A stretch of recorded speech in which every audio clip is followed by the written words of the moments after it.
Alors Jean-Louis, ça y est, c'est parti, 4e tournoi international la semaine prochaine. Vous pouvez nous présenter un petit peu le tournoi et les équipes présentes? Et le tournoi, les équipes représentent d'abord ce 4e tournoi, donc on commence à être rodé. Et je félicite la commission de tournoi qui a fait un travail admirable, tant en matière de partenariat, puisqu'on a réussi à boucler le budget grâce aux nombreux partenaires qui nous ont rejoints. Souligner aussi bien sûr la présence de la mairie qui nous a accueillis pour ce tirage et qui sera présente aussi bien sûr sur l'ensemble de la compétition et qui nous amène nombre aide pour que le tournoi se déroule dans les meilleures conditions possibles. On souhaite et on prie que la météo sera aussi du rendez-vous. Voilà, donc les poules, elles sont aujourd'hui établies. Il semblerait que la poule 2 paraisse être la poule la plus attractive. On verra, de toute façon le meilleur gagnera.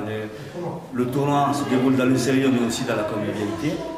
Et je souligne aussi la belle initiative de la commission de tournoi d'avoir organisé en parallèle ce tournoi à Glo qui permettra aux jeunes Castelnetois de la catégorie à jouer aussi et à participer à ce tournoi. Donc merci à la commission de tournoi, merci à la municipalité, merci aux partenaires et à l'ensemble des personnes qui vont nous rejoindre.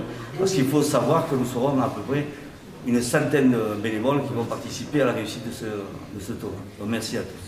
Alors justement, on parle de la municipalité, c'est la 4e édition, la 4e année, la mairie aux côtés de ce tournoi international. Qu'est-ce qui pousse la mairie un petit peu à soutenir cette initiative et ce tournoi chaque année? Écoutez, c'est des choses très, très simples. C'est d'abord un club qui fait partie de l'histoire de cette ville. C'est une école de formation exemplaire. Là, c'est pas le maire qui le dit, c'est qu'elle est régulièrement gratifiée de diplômes par la Ligue et par les instances du football. Et ensuite, c'est des résultats et une ambiance dans le club.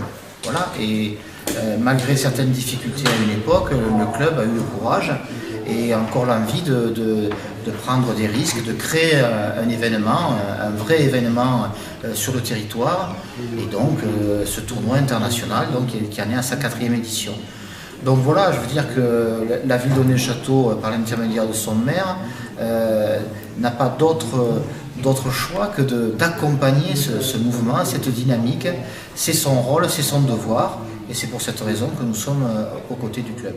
Alors Patrick, vous représentez Eiffage Énergie. Qu'est-ce qui a poussé Eiffage à rejoindre ce tournoi international U13 cette année? Bon, donc déjà, nous, on est le château, ça représente quelque chose pour moi, le club de Neufchâteau. Les jeunes particulièrement, puisque je me suis occupé beaucoup de l'équipe. Et donc, l'entreprise que je représente m'a suivi dans mon envie d'aider le club et les jeunes de Neufchâteau. Donc on est fiers de soutenir les organisateurs et les dirigeants de Neufchâteau dans la réussite du tournoi. Voilà. En 2 petits mots, vous pouvez nous présenter la société Eiffage Énergie? Donc la société Eiffage Énergie, ça fait 10 ans qu'elles ont repris l'entreprise Guérande, une entreprise familiale. Donc Eiffage Énergie, c'est la partie électricité d'Eiffage. Donc on retrouve Eiffage Construction qui est les maisons, le béton, Eiffage Travaux Publics qui est les routes, et Eiffage Énergie qui est la partie tout ce qui est électricité. Donc voilà, on travaille sur le château, on est sur la commune, sur l'Aglo. Et donc voilà, on soutient les entreprises locales, les clubs locaux, les clubs locaux, donc on est fiers de pouvoir aider les jeunes en particulier. Voilà. Pour terminer, ça ne va pas être une question piège, un pronostic pour ce tournoi, pour le vainqueur? Et bon, moi j'ai quelque chose qui me lie un peu aux Girondins, donc oui, je souhaite que les Girondins gagnent le tournoi pour la 3e fois. Je serais bien content de serrer la main au coach bordelais. Voilà. Alors, qu'est-ce que c'est qui vous a poussé à MMA à continuer et à rejoindre le 4e tournoi international U13 cette année? Donc content de le rejoindre. Je suis partenaire depuis l'origine puisque Frédéric Hans m'avait sollicité lors de la création du tournoi. Et puis bon, compte tenu que mes 2 enfants ont pratiqué le foot à Ronnais depuis la catégorie des débutants, il me paraissait logique de renvoyer l'ascenseur vis-à-vis du sport. Vous pouvez nous présenter un petit peu MMA en deux mots? MMA, l'enseigne MMA, je pense que je n'ai pas à la présenter après notre structure, puisque c'est une jeune structure, puisque nous avons regroupé 4 agences sur le Nord-Aveyron, qui sont Rodez, La Primande, Villefranche et Espalion. Donc nous avons 12 collaborateurs et je suis associé avec Sylvie Adel et Eric Chalvet. Donc nous intervenons dans tout le domaine de l'assurance, que ce soit du particulier, du professionnel, de l'entreprise ou de la collectivité.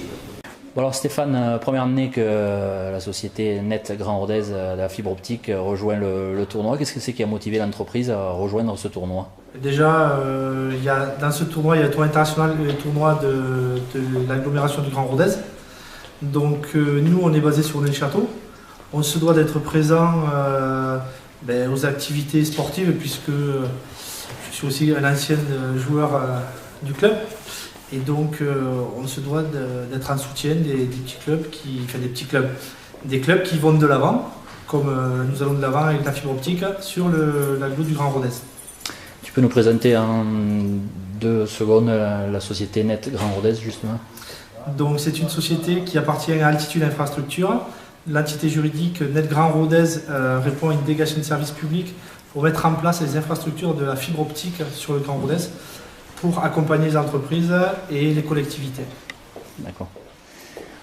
Autre qui est toujours présent à chaque manifestation, puisque c'est le partenaire de Rhônay-le-Château Football, c'est bien évidemment le technicien des sports collectifs. De nouveau cette année à nos côtés pour ce tournoi, Vincent? Tout à fait. En plus, avec une nouveauté représentée par la nouvelle marque qui équipe le club Rhônay-le-Château Football, avec la marque Ulsport, qui justement va doter tous les éducateurs, accompagnateurs de chaque équipe tout au long des 2 journées du tournoi international.